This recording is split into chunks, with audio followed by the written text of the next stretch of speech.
Greetings. It's Thursday, August 3rd, August the 6th.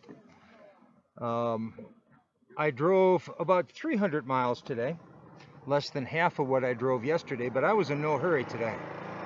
I started out less than 100 miles east of Denver, and like a little boy waiting for Christmas, I impatiently waited for the Rockies to appear on the horizon.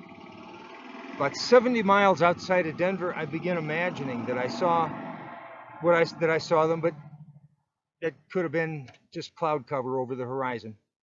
There were a lot of cattle grazing in the field. There was a lot of prairie grass. There was a lot of open space with an occasional ranch house. It looked like the Old West. Well, I guess it should have looked like the Old West. That's where I am.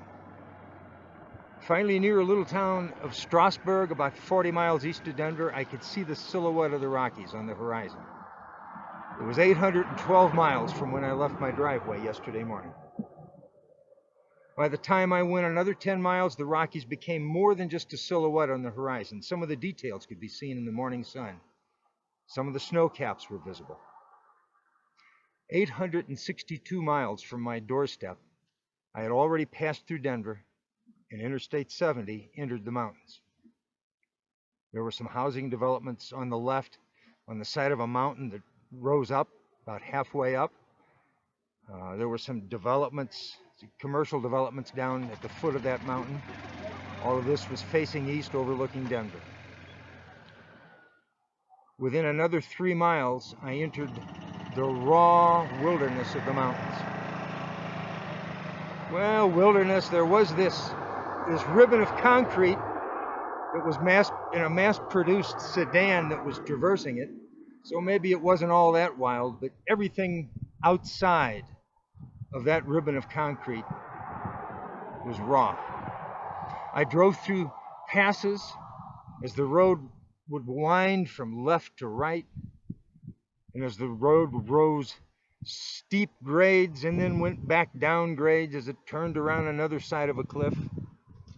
Raw giant walls of granite seemed like they were within an arm's reach if I could just reach out the passenger window. Just driving through this garden of stone left me in awe. I wonder if the locals that travel this road remain spellbound as I am on this day. There were scores of small villages nestled inside valleys. They appeared to be only 1 or 2 blocks wide. That's all that would fit in these patches of flat ground tucked away between peaks. The highway twisted and turned more, and then I entered the Eisenhower Tunnel. I was in 1.5 miles directly through a mountain. And when I exited that tunnel, I was on the other side of the Continental Divide. By the way, the Eisenhower Tunnel, I think that's appropriate to name it after Ike. I know he was a vanilla president. I don't think he gets a lot of press, but I got to tell you, the interstate highway was his dream. He saw the Autobahn in Germany when he fought in World War II, and he brought that concept back here. The internet highway was the internet, or interstate highway, I should say. That was a slip of the tongue, but that's correct. The interstate highway was the internet back in the 50s and 60s. It opened up commerce. It opened up travel. On the other side of the pass, on the other side of the Continental Divide, I passed Breckenridge and Vale, and I was spellbound as I drove through the beauty, the raw, wild character of the terrain, the majesty of the mountains, the magnificence of nature. Every turn of the highway would reveal yet another breathtaking vista. The 4-hour drive was exactly what I left home for. If the rest of my trip is a flop, I'll still go home happy. This is God's canvas. There are no words to describe devised by man that can come close to describing the beauty and the grandeur in these mountains. The highway crossed over and then followed along the side of the Colorado River. And at this point, the mighty river that carved out the Grand Canyon didn't look like it was even as wide as the Merrimack that has flowed by Fenton. It's a bit wilder, though. I saw some rafters going down through rapids. I don't think there's any of that in Fenton.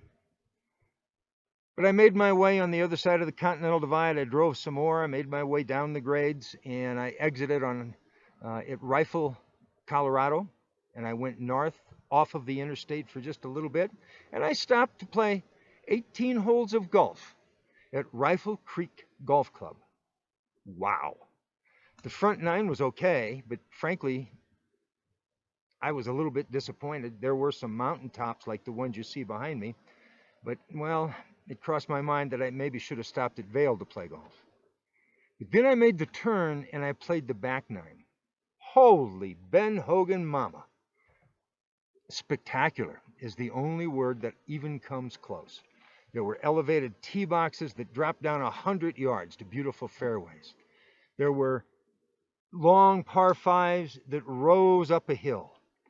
There were rock formations that created dogleg holes. I'm not going to talk about my score. It wasn't all that good. I was too distracted by the beauty of the terrain, but I did have a couple of good holes. Maybe I'll tell you about those sometime. I'm going to spend the night here in Rifle, and then I'm going to head north in the morning. I'm done with the interstate for several days. From here on out, I have no timetable. The next stop is the Grand Tetons, but how long it takes me to get there will depend on how many stops I make in the mountains to enjoy their magnificence. Well, so long for now. Ask me about my golf game. I'll share my experiences on my travels tomorrow night as I travel north off of the interstate along the western slopes of the Rocky Mountains up toward Craig, Colorado. Thanks for watching. Oh, yeah, that's it, that's it, that's it. That's it, baby. Hey, Mom, what your mama gonna say? You finally let your party like this guy. Does anyone wanna go waltzing in the garden? Does anyone wanna go dance up on the roof? Does anyone wanna go waltzing in the garden? Does anyone wanna go dance up on the roof? Does anyone wanna go waltzing in the garden? Does anyone wanna go dance up on the roof? Does anyone wanna go waltzing in the garden? Does anyone wanna go dance up on the roof? On the time, sequence even down. Climb those stairs, do that ball move in the air. Get to poppin'.